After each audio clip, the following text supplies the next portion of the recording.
how to transfer your playlist from Spotify to YouTube Music.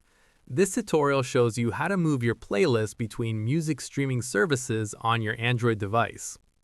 First, open your web browser, like Chrome, on your Android device. Next, type Tune My Music or Free Your Music in the search bar. Following that, tap on the website link to open the playlist transfer service. Now, tap on Let's Start or Get Started to begin the transfer process. Moving forward, you'll see options to choose your source platform. Tap on Spotify as your source, where your playlist currently exists.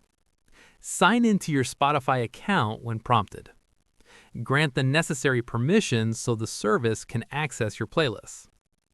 Afterwards, select the playlist you want to transfer from the list. You can choose one or multiple playlists to move.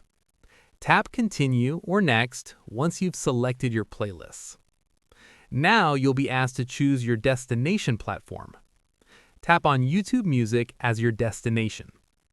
Sign into your YouTube Music account. Grant the required permissions for the service to create playlists. The transfer process will begin automatically. Wait for the transfer to complete, which may take a few minutes depending on playlist size. Once finished, open YouTube Music app and check your library. Your transferred playlist should now appear in your YouTube Music library. And that's it. If this tutorial helped you transfer your playlist from Spotify to YouTube Music, give it a like. Subscribe for more music streaming tips, and tap the bell icon for notifications. See you in the next one.